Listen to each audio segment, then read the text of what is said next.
और मेरे को विश्वास है ये पंचायत नहीं है, ये मंत्रियों की पंचायत नहीं है, ये समाज के बुजुर्गों की, समाज के तमाम लोगों की माता बहनों की और हमारे जितने कार्यकर्ता है, ग्राम सभा के सदस्य है, सरपंच है, समाज के बुजुर्ग है, इन सब लोगों की एक पंचायत है जिसमें मैं आके अपनी बात रख रहा हूं। मेरे को अपालिया मत बनाना। मेरे को बताया गया कि भाई मैं सूरजागढ़ के बारे में बोलूं। मेरे को ये भी बोला गया है कि जो पुलिस की दमनशाही अपने ऊपर चलती है, जो पुलिस तकलीफ देती है ग्राम सभा के सदस्यों को, मैं उनके बारे में भी मैं बोलूंगा, आखिर में बोलूंगा। पहले मैं जो बात बोलना चाहता हूं, ये माइक दे दो।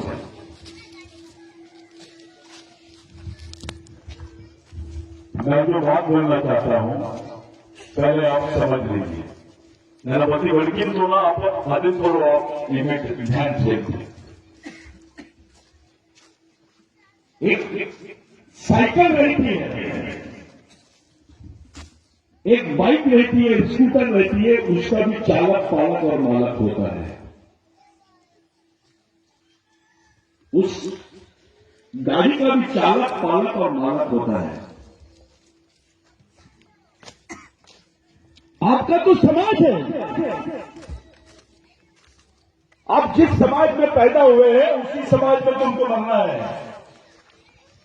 आपका तो ये समाज है। मैं आपसे पूछता हूं, इस समाज का चालक, पालक और मालक कौन है? किसके कहने पे जी रहे हैं आप? किसके कहने पे आपका समाज चलता है? कौन आपके समाज के बारे में सोच रहे हैं? थोड़ा उनके बारे में बताओ।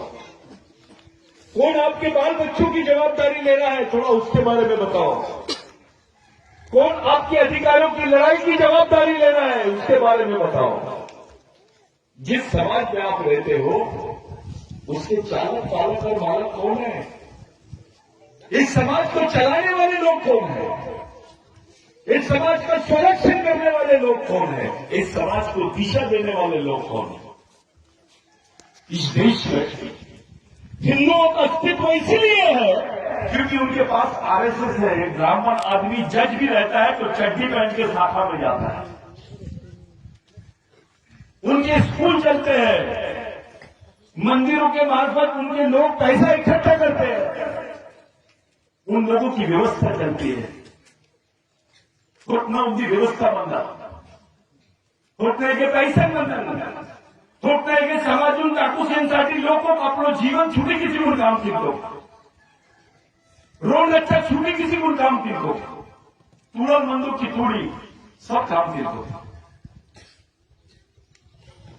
एक मुस्लिम भाई, उनके भी मस्जिद चलते हैं, उनके भी मदरसा चलते हैं। 6 साल का 4 साल का बच्चा रहता है तो मदरसा में जाता है।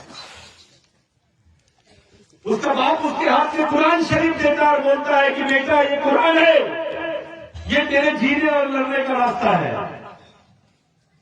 इसको लेके चल। एक बौद्ध आदमी डॉक्टर बाबा साहब अम्बेडकर का ग्रंथ देता है अपने बच्चे के हाथ में। बुद्ध और उसका धर्म, उनके बोधी विहार चलते हैं, उनके भी स्कूल है, कॉलेज है। उस समाज में समता सैनिक दल है, समाज के लिए भिक्षु काम करते हैं। आपको किसी ने पूछा, आपके बच्चे ने पूछा कि मैं कौन हूं, मेरा इस देश में क्या स्थान है, मेरा दोस्त कौन है, मेरा दुश्मन कौन है, मेरे को कौन से रास्ते से जाना है? मेरे पिताजी मेरी राय ना अव्वल ना बाबू ना दाई ना दाऊ ना कुछ उनकी पुस्तक से एक किताब दे दे जो मैं पढ़ूं और आगे बढ़ूं। कौन सी किताब देंगे तुम अपने बच्चों के हाथ में? बताओ, क्या दोगे तुम? जिस समाज में आप जी रहे हो उस समाज की कोई अपनी व्यवस्था ही नहीं है। हमारी सामाजिक व्यवस्था ध्वस्त कर दी है, इसलिए हमारी यह हाल है आज। ये हाल मुसलमान भाइयों के साथ क्यों नहीं होता?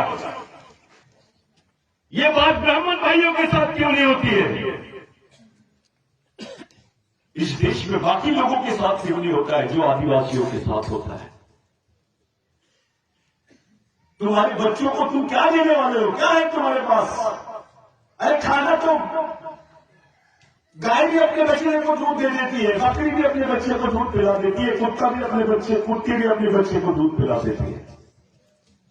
जानवर और इंसान में एक फर्क है कि जानवर अपने बच्चे को पालता है, इंसान अपने बच्चे को पालन भी करता है और पोषण भी करता है। पोषण का मतलब होता है उसको विचार देना, उसको बताना कि तू कौन है, तुमको क्या रहना है, कैसे रहना है, कैसे जीना है, कौन तेरा दुश्मन है बेटा, कौन क्या है, ये समाज है, ये इस मार्ग से चलना है। ये बात तो हम लोग सोचते ही नहीं। इतना बड़ा परिसर है गढ़चिरौली जिला आदिवासियों के लिए आरक्षित है, 5वीं अनुसूची के क्षेत्र है, ग्राम सभाओं में अपना अधिकार है। आलापल्ली में आदिवासियों का कोई भवन है क्या जहां पे आप शादी कर सको, बैठ सको? अरे इस गढ़चिरौली जिलों में आदिवासी का कब्रिस्तान भी नहीं है। जगेमानसाठी जागा तो दूर तू मियासाठी सायन्ससाठी भी जागा है नहीं।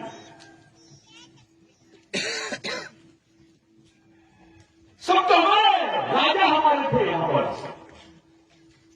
जिस कौम के लोग राजा होते हैं उनकी हालत कैसी है? उसके बदन में कपड़े क्यों नहीं है? उसके पेट में रोटी क्यों नहीं है? उसके घर के झोपड़े में लाइट क्यों नहीं है? उसके घर में राशन क्यों नहीं है? उसकी बच्ची को पढ़ने के लिए किताब क्यों नहीं है? आधा बदन कपड़े पहनने क्यों है? ये बात कोई नहीं सोचता है। 13 साल की आदिवासी लड़कियों के हाथ में बंदूक है। सवाल ये खड़ा होता है कि ऐसी कौन सी मजबूरी है कि हमारी बच्चियों के हाथ में बंदूक आज लड़ रहे हैं? देश में कौन सी समाज की लड़कियों के हाथ में बंदूक है बताइए? कौन से समाज के लोग हैं जिनके हाथ में बंदूकों से भी लड़ने के बाद उनके प्रश्न नहीं छूट रहे? हमारे लोगों के साथ जो व्यवस्था है हमारे साथ में, हमारे पास गढ़चिरौली के आदमी को कुछ होता है तो नागपुर का आदमी नहीं चिल्लाता, चंद्रपुर के आदमी को कुछ होता है तो गढ़चिरौली का आदमी नहीं चिल्लाता। जो सामाजिक ताना बाना है, एक दूसरे से जो सामाजिक संबंध है वो टूट गए हैं।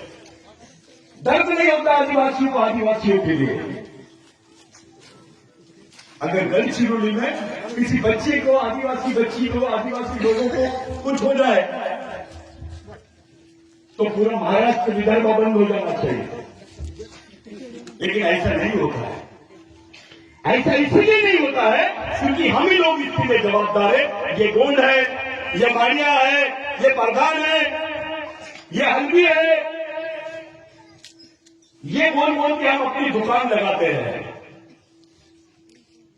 अब एक समाज की संस्कृति एक है, तुम्हारा खून भी एक है, डीएनए भी एक है, तुम्हारी दुख भी एक है, तुम्हारा शोषण भी एक जैसा है, तुम्हारे अधिकार भी एक जैसे है, तो तुम्हारी लड़ाई भी एक जैसी होनी चाहिए और समाज भी एक होना चाहिए। लेकिन समाज को एक जगह लाने के लिए कोई बात नहीं करता, किसी को बताने की जरूरत नहीं है, समय नहीं है लोगों के पास। ऑफिसर बन गए हैं, यहां से पढ़ लिख के जाते हैं, ऑफिसर बन जाते हैं, समाज को भूल जाते हैं, गांव को भूल जाते हैं। वो नहीं बताता है कि माड़िया का गोंड के साथ क्या रिश्ता है, माड़िया और गोंड का प्रधान के साथ क्या रिश्ता है, ये तीनों का भील के साथ क्या रिश्ता है, यहाँ के हल्दियों के साथ में क्या रिश्ता है, नगरसी के साथ में क्या रिश्ता है। हमको किसी ने बताया नहीं समाज यानी क्या।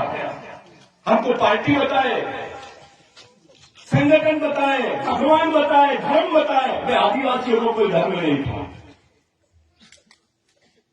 इस देश में जब भगवान पैदा नहीं हुए थे तब से आदिवासी रहता है। वो इस देश का मूल मालिक है। बाकी लोग यहां पर नागरिक हैं, लेकिन आदिवासी मालिक है, ये भारत का संविधान बोलता है। लेकिन कोई मानता नहीं है इसको। क्या देख रहे हैं आप? जो जो आदिवासी एरिया है वहां पे लूट हो रही है। इनकी नजर हमारी जमीन पर है, उस जमीन पे जुड़े हुए खनिज पर है, वहां पानी है, जंगल है, सोना है,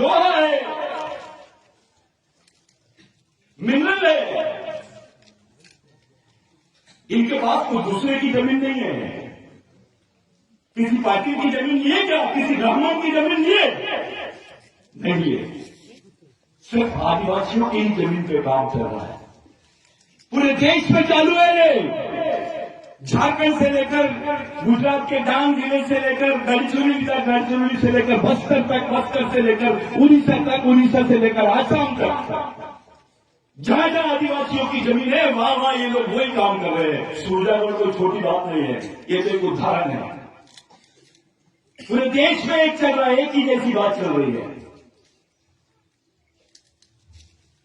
क्या हालत है हमारे बच्चों के दिमाग में भगवान डाल रहे हैं, उसके दिमाग में पार्टी डाल रहे हैं, उसको समझा नहीं रहे। तुम समझाओगे नहीं तो समझेगा कैसे? कभी कोई प्रशिक्षण होता है समाज के नाम पर? कोई बच्चों को सिखाते हैं, बच्चियों को सिखाते हैं? नहीं सिखाते। तुम तो पूछेंगे पार्टी यानी क्या, तो तुम पार्टियों के नाम भी बता दोगे। तुमको पूछेंगे आदिवासी कितने हैं, उनके नाम नहीं बता पाओगे। समाज यानी क्या, ये भी नहीं मालूम आपको। अरे एक तो अपना लिंगो आंदोलो, एक तो हीरा सुक्कल आंदोलो, ये तो बोर्ड का है, मारिया का है। अबे जब लिंगो था तब कोई बोर्ड और मारिया वारिया नहीं था, तब तो सिर्फ असूर थे। हम तो असूर बोलते थे, कुएं बोलते थे, कोया बोलते थे। हमारे सामने बहुत बड़े बड़े प्रश्न खड़े हैं। किसी ने पूछा तुमसे कि लिंगो कहां पैदा हुआ था, कहां मरा, क्या बताओगे? ऐसा भ्रमित कर दिए अपने समाज को पूरा। और ऐसे भ्रमित समाज में ऐसी समस्याएं आना और उसका मुकाबला करना, ये बहुत मुश्किल काम होता है। घर घर का आदमी, बच्चा बच्चा सोच रहा है कि क्या होगा अब आगे। रोजगार के नाम पे क्या मिल रहा है? चौकीदारी की नौकरी। पहले 20,000 देते, फिर 16,000 करते, फिर 14,000, फिर 10,000, फिर 8,000। 10 घंटे खड़ा रहता है वो बच्चा, उसी की नजर के सामने माल निकाल रहे। वो मालिक है, चौकीदार बन गया है। जो मालिक है वो चौकीदार है। हमारी मां बहनें रस्ते में झाड़ू मारती है, धूल साफ कर रही है, बच्चों को निंदा आएगी कोई नूनू का पुनिंदा बेटा। अरे मैं तो मालिकानी नहीं किया, नेता मालिकानी नहीं, जमीन तो मालिकानी नहीं मिली, इतना पुलिस के लाखों। मामला कहां गड़बड़ है, कौन धोखा कर रहे हैं हमारे साथ, ये पहचानना पड़ेगा। कौन आदिवासियों के साथ धोखा कर रहे हैं, कौन आदिवासियों को सही डायरेक्शन में ले जाना नहीं चाह रहे हैं, कौन आदिवासियों को भ्रमित करके रखना चाहते हैं, इस बारे में सोचना पड़ेगा। जितने युवा है, तुम्हारे लिए कोई बाहर का आदमी आके तुमको समझाएगा नहीं, तुमको खुद अपनी तैयारी करनी पड़ेगी अगर आने वाली पीढ़ी को जिंदा रखना है तो। सब लोग बात करते हैं शहर के बाहर, आप लोग तो यहां खड़े, सूरजागढ़ की चर्चा तो बंबई में भी होती है और दिल्ली में भी होती है। सूरजागढ़ का प्रोजेक्ट चल रहा है, आदिवासी क्षेत्रों में प्रोजेक्ट चल रहा है, आदिवासियों को बहुत नौकरी मिल रही है, आदिवासी के लड़कों को बेरोजगार लोग लग गए हैं, अभी उनकी स्थिति बहुत अच्छी है। एक एक आदिवासी आदमी 25,000 50,000 कमा रहा है। दूसरे तो बोल ही रहे हैं ऐसी छोटी बातें, अपना नेता भी बोलता है, अपने लोग भी बात करते हैं, खुल के कोई सच्चाई सामने नहीं रखता है। बड़ी बात बताता हूं मैं, मेन बात से शुरू करते हैं। भारत सरकार ने संयुक्त राष्ट्र संघ में, जिसको यूनाइटेड नेशंस बोलते हैं, एक भारत का संविधान और एक विश्व का संविधान, पूरे देश विश्व के जितने राष्ट्र थे वो मिलकर संयुक्त राष्ट्र संघ, जहां विश्व के सभी देशों के लोग रहते हैं, वो संयुक्त राष्ट्र संघ में भारत सरकार ने बोला 1993 में कि भारत में आदिवासी नहीं रहते। अरे ये तो छोटी बात है भाई, वो तो सीधा बोल रहे हैं कि भारत में आदिवासी नहीं रहते हैं। आदिवासी नहीं रहते हैं यानी भारत का आदिवासी नागरिक नहीं है। यानी जो मालिक है वो नागरिक भी नहीं है, ऐसी स्थिति बना दी है तुम्हारी। और तुम्हारे कोई नेता ने पार्लियामेंट में कुछ नहीं बोला, कोई विधानसभा में कुछ नहीं बोला, कोई जानता भी नहीं इस बारे में, बात भी नहीं करना चाहता, जानकर भी बात नहीं करना चाहता, डरता है, पार्टी प्रमुख से डरता है। उसके लिए पार्टी बड़ी है, समाज छोटा है। तो समाज का इतना दबाव होना चाहिए नेताओं पर जिसको बैठ बोले तो सो जाना चाहिए, वो ताकत होती है समाज। आज अगर गढ़चिरौली के लिए पूरे विदर्भ का आदिवासी समाज रास्ते पे आ जाएगा और पूरे कलेक्टर ऑफिस को घेर लेगा, क्या हालत होगी गवर्नमेंट की। लेकिन ये तभी संभव है जब यहाँ के आदिवासियों के प्रति वहां के आदिवासियों में श्रद्धा है, उसमें वो सामाजिकता पैदा होगा। आपको लगता है गढ़चिरौली एक दुनिया है, 200 करोड़ के ऊपर पैसा गढ़चिरौली से जाता है कि रोज 200 करोड़ से ज्यादा। इतनी इनकम तो बांग्लादेश की नहीं है, नेपाल की नहीं है, पाकिस्तान की नहीं है इतनी इनकम, जितनी एक देश की इनकम है उतनी गढ़चिरौली की इनकम है। एक देश चला सकते हैं गढ़चिरौली के लोग, इसलिए इनकी नजर आपकी जमीन पर है, सबकी नजर आदिवासियों की जमीन पर है, गढ़चिरौली पर है। एक ऐसा माहौल बनाएंगे कि 200 साल तक के हम लोग गुलाम रहेंगे, 200 साल तक। क्या मामला है, कहां गड़बड़ है?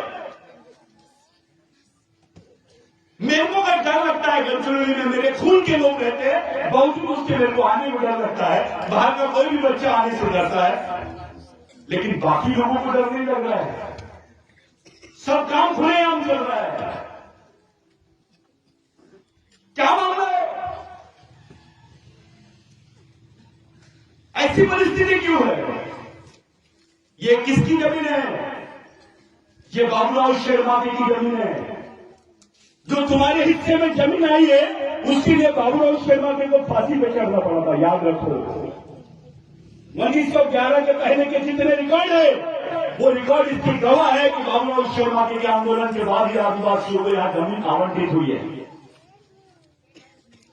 अरे राजाओं के पास में जमीन थी तो भी हमको आवंटित नहीं हो पाई थी, उसके बाद हुई है। बाबूराव शर्मा के साथ गोंड था, प्रधान था, माविया था, मुसलमान पठान था, ओबीसी था।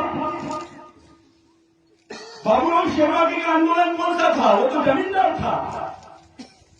उसको क्या जरूरत थी कि गढ़चिरौली में डंडे कार्रवाई में पूरा आंदोलन चलाने की? एक ऐसी परिस्थिति भी थी, मैं नाम नहीं बताऊंगा वो गांव का, जहां पर आदिवासी भाइयों को ब्लाउज पहनने पर टैक्स देना पड़ता था, उनको कर देना पड़ता था। पैसा सीएम नावलू आप लोग उनका कर्म कर दिया, वो ब्लाउज पहन नहीं सकते थे, यहाँ का तन नहीं ढाक सकते थे। ये हालत थी हमारी। राजा हमारे थे लेकिन पूरा हाल यहाँ पर पूरा राज्य जो था वो ब्राह्मणों के हाथ में था। इस क्षेत्र में दंड करने का मतलब ये होता है किसी को सजा देना है तो गढ़चिरौली में चले जा, किसी की बदली करना है उसको सजा देना है तो गढ़चिरौली भेज दो, कोई ज्यादा खुलाना है डॉक्टर को उसको गढ़चिरौली भेज दो, यानी जिसको सजा देना है उसको गढ़चिरौली में भेजते हैं। तो फिर गढ़चिरौली के लोगों को तो वैसी सजा हो गई, दंड कारण यानी जेल, कि हम लोग जेल में, जो मालिक है वो जेल में कैसे रहेगा? आप लोगों के लिए, मेरे लिए बाबूराव शर्मा का जो आंदोलन है उसको पहचानना पड़ेगा आपको। अरे राजाओं के खिलाफ में भी आंदोलन किया बाबूराव शर्मा ने, एक एक आदमी की जमीन पर काम किया। आप लोग इस क्षेत्र का जो इतिहास है, यहां 11 बार बाबूराव शर्मा के आया।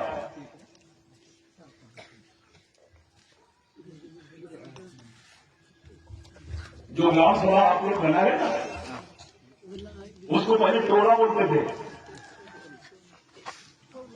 पेनकड़ा इंदू कपूर, पेनकड़ा जाने मानते नहीं, जहां आप अपने मरे हुए लोगों के जो पेन बनाते हैं उसको पेनकड़ा बोलते हैं, वहां सब जमा हो जाते हैं। अरे पेनकड़ा इंदू कपूर, वो पेनकड़ा बाबूराव शर्मा के ने यहां स्थापित किया था। गांव गांव में जाके देख लीजिए आप, ये जो ग्राम सभा आप लोग बोलते हैं, उस वक्त तेलंगाना की बात बाबूराव शर्मा के ने किया। उस वक्त अपने लोगों को बाबूराव शर्मा की समझाता था कि भाई जो अपने भाई को नहीं पहचान सकता वो दुश्मन को कैसे पहचानेगा। जो ये बोलता है ये गुंड है, ये मारिया है, ये वो हलवी है, ये प्रधान है, ऐसा आदमी लड़ाई नहीं लड़ सकता। ऐसे आदमी को गांडू बोलते हैं। ये आदमी लड़ाई के लायक नहीं होता। जो अपने भाई को नहीं पहचान सकता वो दुश्मन को क्या पहचानेगा। लड़ाई के मैदान में ऐसे आदमी की कोई जरूरत नहीं है जो जातिवाद करता है, व्यक्तिवाद करता है, पार्टीवाद करता है, क्षेत्रवाद करता है। ऐसे आदमी की जरूरत नहीं है। केवल समाज और समाजवाद पे बात करने वाले आदमी की समाज की जरूरत है। और समाज के सामने कितना बड़ा ऑफिसर है, मंत्री है या मजदूर है, सब समान है। सबका योगदान समान होना चाहिए। ऐसा नहीं कि वो बहुत पढ़ा लिखा है तो उसको ज्यादा समझता है, बिल्कुल नहीं। डॉक्टर आंबेडकर को पढ़े लिखे लोगों ने धोखा दिए थे। ये जो माहौल बन रहा है पूरे देश में कि भारत में आदिवासी नहीं है, यानी हमारे समाज को ही खतरा हो गया है।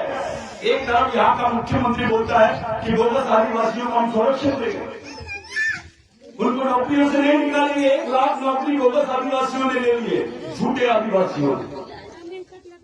और सरकार बोलती है हम इनको प्रोटेक्शन देंगे। यानी तुम्हारे खिलाफ में कितने बड़े बड़े जजमेंट हो रहे हैं। एक तरफ बोगस आदिवासी को संरक्षण, दूसरी तरफ ये बोलते हैं कि भारत में आदिवासी नहीं रहते। आप नहीं रहते हो, आपकी नागरिकता भी मान्य नहीं कर रहे लोग। अरे तुम आदिवासी हो करके जमीन का टुकड़ा बचा हुआ है तुम्हारे पास। क्योंकि बिरसा मुंडा का आंदोलन, टंटा भील का आंदोलन, बाबूराव शर्मा के का आंदोलन, खास करके बिरसा मुंडा का जो आंदोलन चला 1898 में, पहला लैंड एक्विजिशन एक्ट बना। 1 लाख लोग मरे उसमें। विश्व युद्ध में इतने लोग नहीं मरे जितने आदिवासी जमीन के आंदोलन में मरे। उस आंदोलन की वजह से ब्रिटिश गवर्नमेंट ने कानून बनाई इस देश में, जिसको भूमि संपादन अधिनियम बोलते हैं, जिसमें लिखा गया कि आदिवासी की जमीन गैर आदिवासी आदमी नहीं ले सकता है। और गैर आदिवासी को क्या सरकार भी नहीं ले सकती है। इनकी नजर हमारी जमीन पर थी। वो लड़ाई लड़े हमारे लोगों ने। क्या बाबूराव शर्मा के पालन था, टंटा भील पालन था, राघोजी भांगरे पालन था। अरे तुम्हारा बच्चा आज तुम्हारे लिए जान नहीं दे सकता है। तुम्हारे बच्चा, तुम्हारे 2 भाई रहेंगे तो आधी आधी जमीन के लिए झगड़ा लड़ते हैं। बाबूराव शर्मा के ने हंसते हंसते फांसी के फंदे पे खड़ा दिया उसको। फांसी का फंदा टूट गया, दोबारा फिर से उसको फांसी पे चढ़ाया।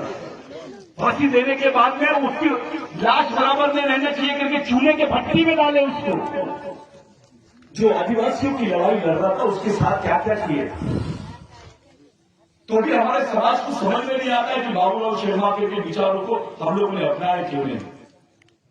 ये इतना बेईमान समाज है आदिवासी समाज का। यहाँ अपने लोग चंद्रपुर, नागपुर, गढ़चिरौली, ये इतने बेईमान है कि बाबूराव शर्मा के का बच्चा, उसकी पत्नी, उसकी मां कहां गए किसी ने नहीं बताया। उनका कोई अता पता नहीं है, रिकॉर्ड पे दर्ज नहीं है कि बाबूराव शर्मा के मारने के बाद में उसके बच्चे का, उसकी पत्नी का, उसकी मां का क्या हुआ।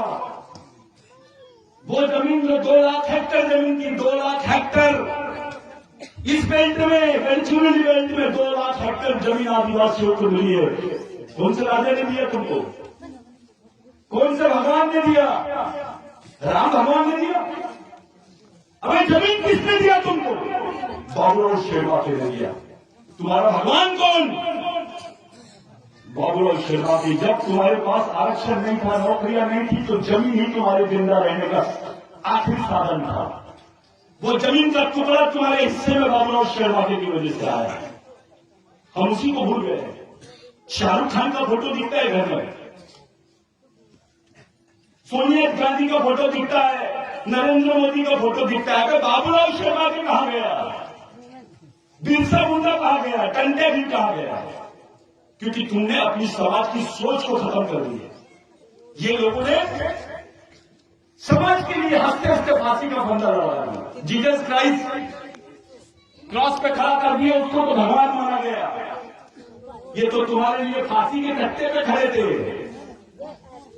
तुम्हारा बच्चा कर सकता है आज? हो तुम्हारे बच्चे को बेटे किंवा कोण नेता दिले की नासाठी मी फाशीचा कट्टा द्या ना बाबा, है ना? अरे मी पण सिओर अव्वल बाबन घोळे मान करो, नौकरी लाग चुका अव्वल बाबन घोळे मान करो, बायकोला पत्र हमको। ऐसी परिस्थिति में बबलू शर्मा के लिए समाज के लिए कुर्बानी किया। मैं जब से आ रहा